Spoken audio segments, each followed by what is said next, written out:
low-key slaps. It's a lot of fun. I've always been skeptical about those types of rides, but that being my first one, that's good. That was fun. I enjoyed, the thing I enjoyed the most is the weightlessness, the gravity, the airtime. It's great. I love that ride. We'll go do it again though. But we're gonna head over here to Journey to Atlantis. Obviously I'm not gonna ride it because it's it ain't hot enough. So, but we got Mako over there, which is probably one of my favorite rides here. Just a little warning, you cannot carry bags onto the queue line platform to get on the ride. You will have to leave your bags with someone or put them in a locker. The lockers run about, it says on the thing, $2 for 2 hours. That ain't right. They charge you $10 for 2 hours. So just kind of keep that in mind. That's why my bag's over there. I'm not, so when it gets close to the 2 hour mark, I'll go pick it up and move it somewhere else. I'm not going to be paying $10 per ride to store a locker. So just kind of keep that in mind. We're going to make our way over here to Kraken. All right, everybody, we just got off of Kraken. That thing's actually still really good. The line's a little nuts. Definitely not like it was in September. In September, I rode the thing back to back to back like 3 times. To give you an idea of how important having quick queue is, we've already gotten 2 rides down and it's just 12:30. We got here a little after 11, about 11:30. Our locker expires in about an hour at 1:54, and it is approximately 12:52. So we're gonna go ride one more ride right now. Mako, one of my favorite rides here. So I have a pretty good feeling that I'm gonna get some frequent flyer mileage on this thing today. So we're gonna go ride Mako, and then we're gonna go grab our bags, and then we gotta go eat. I didn't eat breakfast this morning, so I gotta eat something. So we'll figure out where we're gonna eat at some point, and then when we're at lunch, we'll figure out about the shows and the Christmas stuff and everything. So there is a lot going on here today. So I'm kind of glad we came here tonight because we have the extra time to be able to do everything. But we're definitely going to be getting some night rides on like Manta and Mako. Definitely Manta for sure. Mako guaranteed. So we're going to make our way over to my favorite ride, Mako.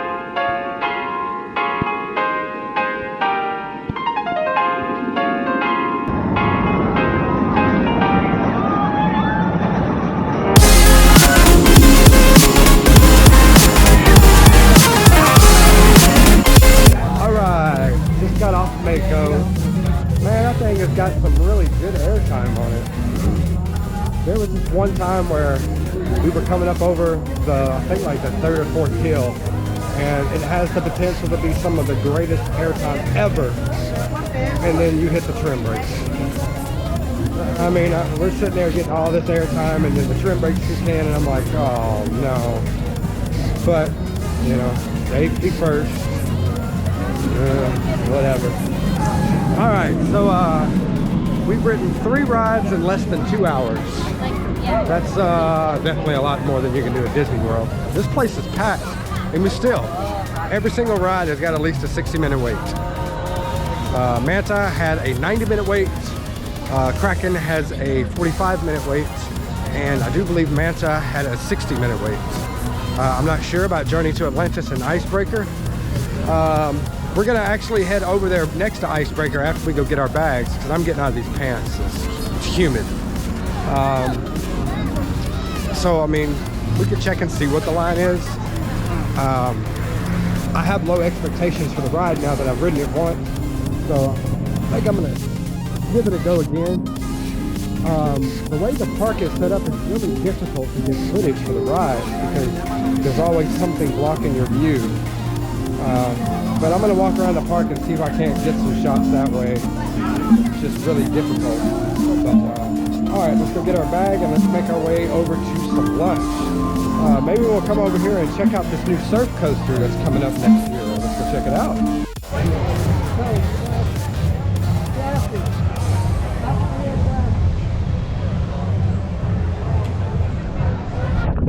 So while Magic Kingdom and Hollywood Studios are dead, this place is popping off. Just saying. Seen a lot of people posting pictures and videos of Magic Kingdom being like a dead zone right now. Technically it is before park hopping hours over there, but maybe all the people came over here to ride the roller coasters and then they go over there for the fireworks. But I don't know. All I know is that this place is packed and it's time to go eat. So we're over here next to Manta. Let's go get our stuff and let's go get some food.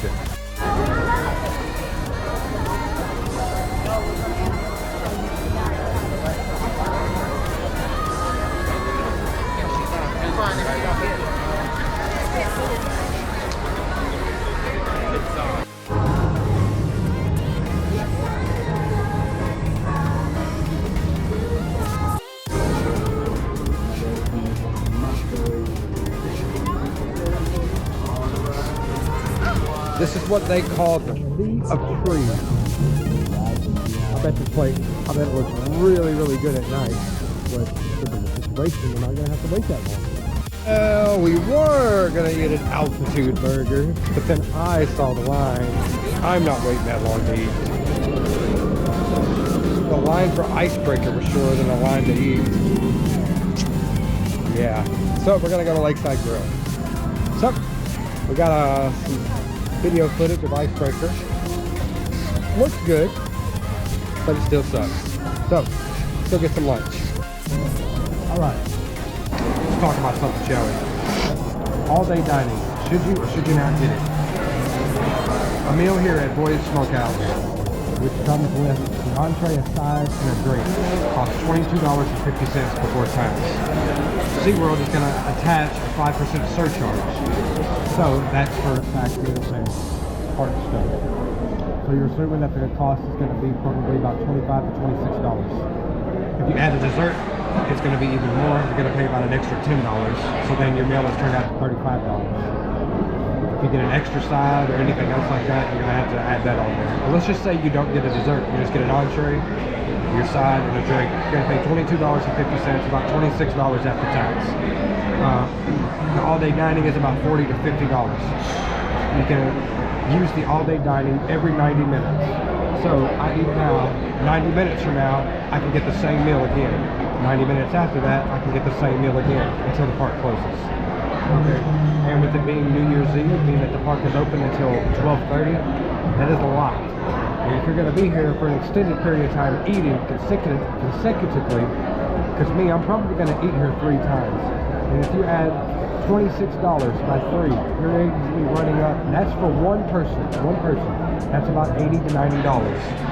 And you could have got $40 or $50 and got the all-day dining and didn't have to do anything. Now granted, you can also use your all-day dining for your alcoholic beverages. I paid cash for mine earlier because I knew I was going to have to eat. So that's why I didn't use my all-day dining for it. But an hour and a half from now, I'll say, hey, I want to go get me a snack or a drink or something. Then I'll go use that, and then 90 minutes from then, I'll eat dinner. So I think it's really worth it because that's a lot of meat, bro. This is the sampler here, which comes with brisket, ribs, chicken, and fries. And it's a lot of meat. And it's a lot of food. And I'm telling you guys, you gotta invest in these add-ins like this quick queue. I rode 3 rides in less than 2 hours, and trust me, you guys, I gotta really do something to try to get you guys to really take advantage of the add-ons, especially if you're a pass member. Because if you're a season pass member, annual pass, then you're gonna get discounts on this stuff. So please take advantage of it. All right, we just got done eating lunch at Voyage Steakhouse. It's nothing special. It's normal theme park food. The food we had yesterday in the steakhouse there at Hollywood Studios was definitely better than that, but we're not at Disney, so a lot of the stuff you're gonna get here is gonna be just like normal theme park food, like stuff you would get at like Six Flags and SeaWorld San Diego, SeaWorld San Antonio, stuff like that. So I think you should have a really low expectations. You're just getting it to have something to eat. It's not meant to be like a 5-star classic meal or anything like that. So, all right, what are we gonna do next? We're gonna head over to Orca Encounter. That should give my food enough time to settle before we start riding again. After Orca Encounter, I think this park is gonna start emptying probably within the next hour or so. About 4, I'm assuming the park will start to empty, and then as we get closer and closer to midnight, you'll start to see more people come into the park. So we're gonna head over to Orca Encounter, and then we're gonna run back to Manta, do Manta again. We'll go back and do Kraken, and then Mako again. I mean, I was gonna do Journey to Atlantis, but it's really not warm enough to wanna get on a water ride. Now that I'm guaranteed to come over here to Orca Encounter, if Icebreaker has no line, I'm getting on it. Just so you know, because the quick queue, unless you buy the one free ride with the unlimited quick queue, I think you can get it with like one free ride, one guaranteed ride on Icebreaker and reserved show seating. The thing is the reserved show seating, it's really not worth it. So we'll go see. If it's a low line, we'll jump on it. And if it's a busy line, then we'll just go get a seat at Orca Encounter.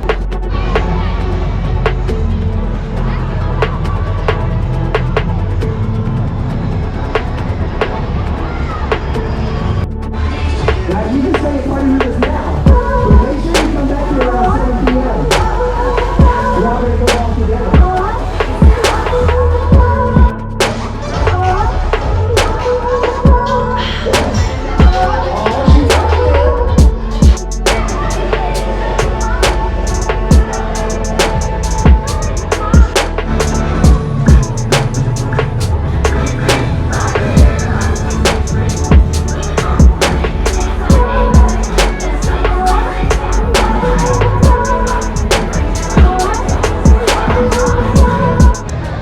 We just got done with the Sesame Street Christmas Parade. That was pretty standard. I will say that the Magic Kingdom Christmas Parade was 100 times better. I mean, this is SeaWorld. But it wasn't bad. It's probably very, very similar to the one that's at SeaWorld in San Antonio. Very, very similar. But honestly, they have another like New Year's countdown parade or something that's going on, but that's not until like, I mean, there's one at 5:30, and then there's another one that's, I think, 7:30. So I think that's the one we're more than likely going to come to. Instead, what we're going to do is we're going to go get a locker and ride some rides. Food is obviously settled, but the Sea of Trees lights up at 6 o'clock. So it's about 4:30 now. So it gives us about an hour and a half.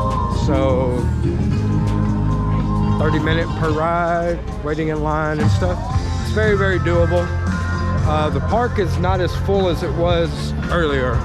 So a lot of people are leaving, and a lot of it has to do with the weather. It's not, like I said, it's 4:30.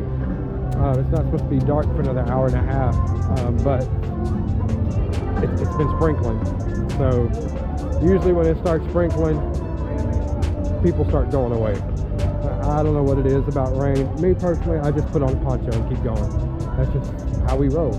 All right, so we're gonna head over to Manta. We're gonna ride our 3 rides again, and then we'll go do the Sea of Trees, do the Sesame Street Countdown,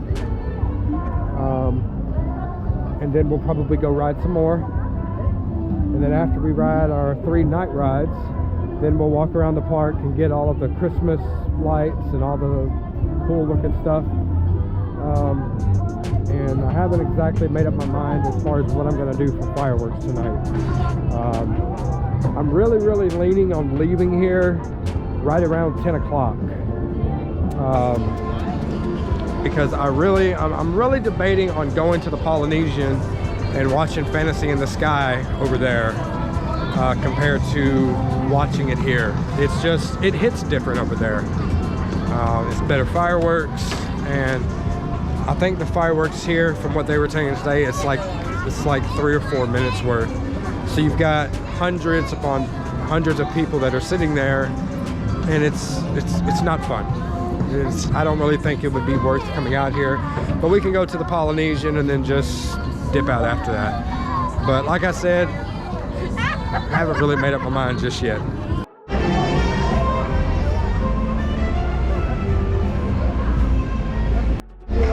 After due consideration, we've decided to stay here.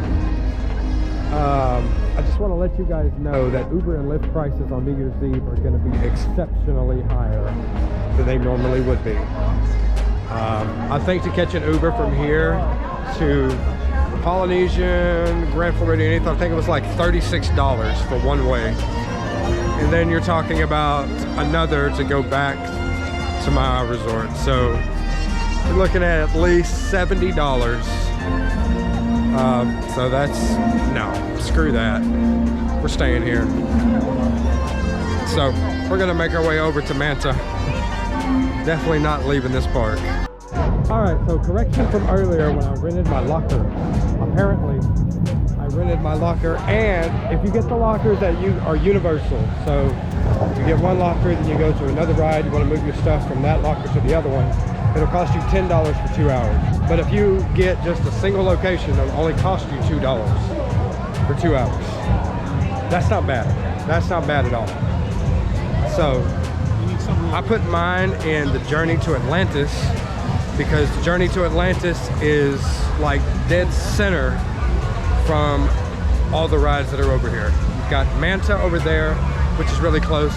You've got Kraken right behind it, and you've got Journey to Atlantis right behind me. So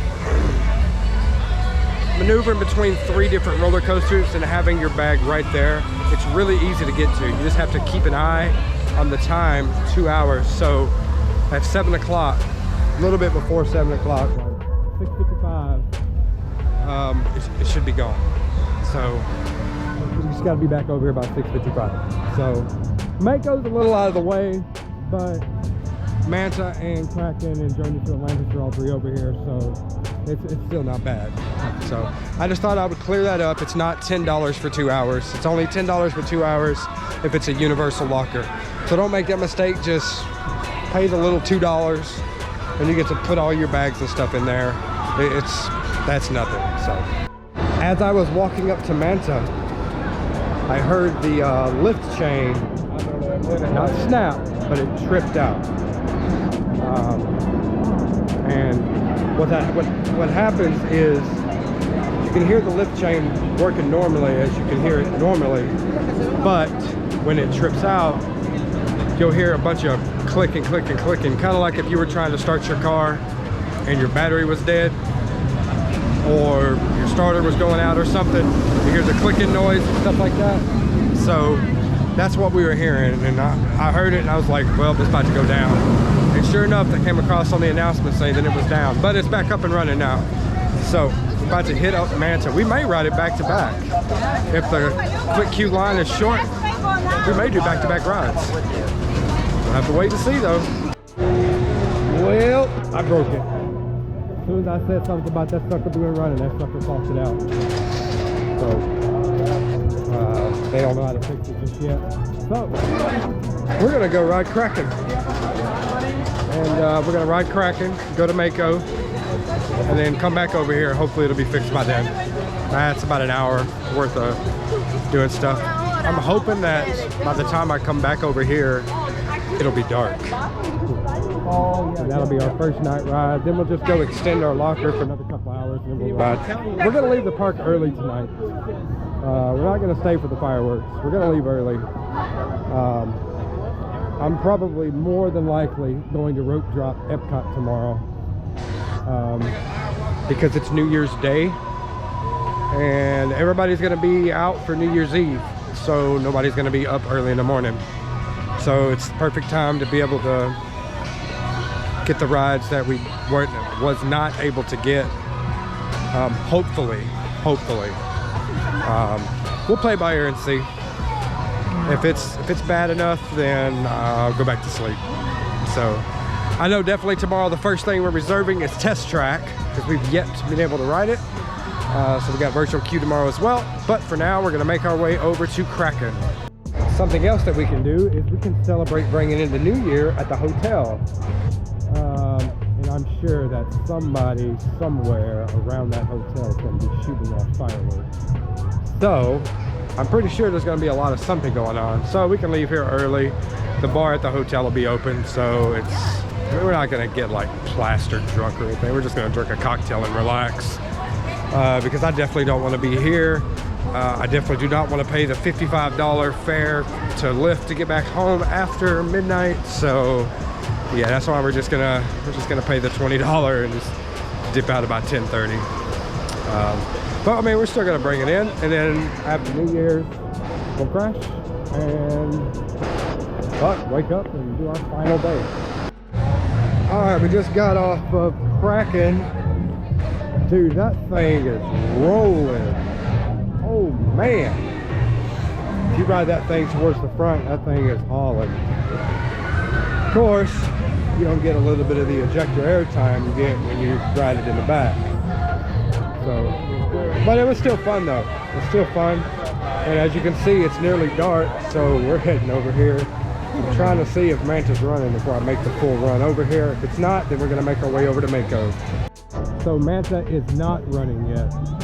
So, you know what that means? Night ride on Mako. Been looking forward to this the whole trip. Let's head over there.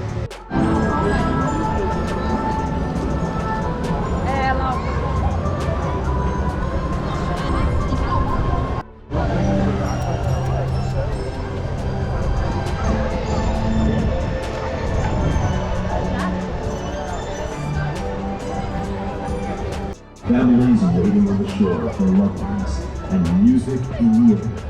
We now invite you to hold your loved ones close and ring. All right, so it is still down. I went and grabbed my bag. It's still down. So yeah, what we're gonna do is we're gonna go try this altitude burgers now, because I feel like it's a really good time to eat since a lot of people are out walking around looking at stuff, riding rides and stuff. So we're gonna go try altitude burgers again to see if we can, you know, get some food from there. See if we can get on the bridge and get some really good pictures and stuff and show you guys for my Christmas celebration part differential. At SeaWorld San Antonio, they have a lot more Christmas lights. They have a lot more. SeaWorld Orlando has better rides, but when it comes to the Christmas celebration, SeaWorld San Antonio definitely has like 3 times as much Christmas lights. There's only a few sections that are lit up. The Sea of Trees is amazing. It's really, really badass. So I'm trying to catch the tree when it lights.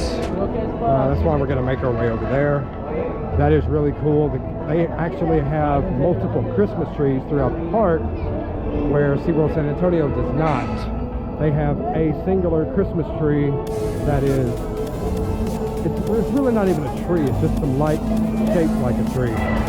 So, but it's not bad. It's not bad at all, because that tree lights, it comes to life and all kinds of stuff, and it's good. And SeaWorld Orlando, excuse me, does their stuff a lot differently here. But as far as the Christmas aspect of it, I feel like they did really great with the theming, but not a lot of Christmas lights. So if you're a person that, you know, you want to go to a park and see a lot of Christmas lights, you're gonna see some stuff that's lit up, and some of the stuff that's lit up looks really, really good. Don't get me wrong, but SeaWorld San Antonio, they've got a hell of a lot more Christmas lights. Like almost the entire park is lit up. We haven't been over to Sesame Street Land yet, so we're gonna head over that way, so that way we can take a look and show you guys. I had a great time here today. It was great to actually ride some real roller coasters with some intensity and some airtime. Taking a break from Disney World kiddie rides. It's definitely good to get away from Disney for a day and then volunteer to go back into it tomorrow. Yeah. So really looking forward to it tomorrow. So we're gonna head on the bridge and see if we can get some shots here.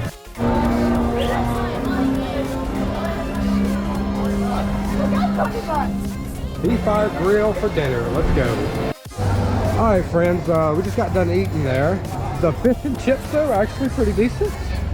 The fish wasn't like awesome, but I mean it was decent. It was really good. I enjoyed that.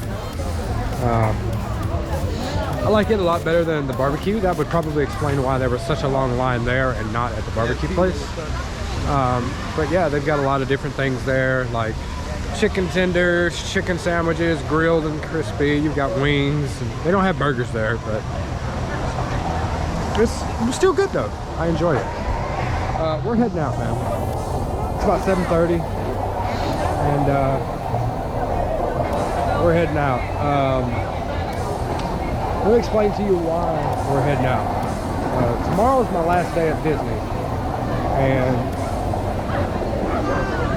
excuse me, with it being my last day, New Year's Eve is pretty crazy, and the parks are pretty packed with Fantasy in the Sky going on at Magic Kingdom, with Epcot doing Harmonious and New Year's Eve fireworks. It's just a lot going on. All right, so I want to take advantage of that by going to bed a little bit early tonight and waking up and getting out to the parks early in the morning, because a lot of people that are here that the first is their last day, they're going to want to celebrate New Year's Eve at Disney. They'll go home, sleep in a little bit. They're not going to be getting up at rope drop. So that's where people like me come in. The SeaWorld fireworks, they're not worth losing half a day at Epcot for. There are a lot of things at Epcot that I still need to do, which is why we're doing it. One of them is Test Track for sure. So I mean, and I want to be able to enjoy my last day. We've got probably the restaurant that everybody's been recommending, Via Napolia, the pizza place there at in Epcot. It's a good thing that we're leaving here now, because I mean, let me show you guys.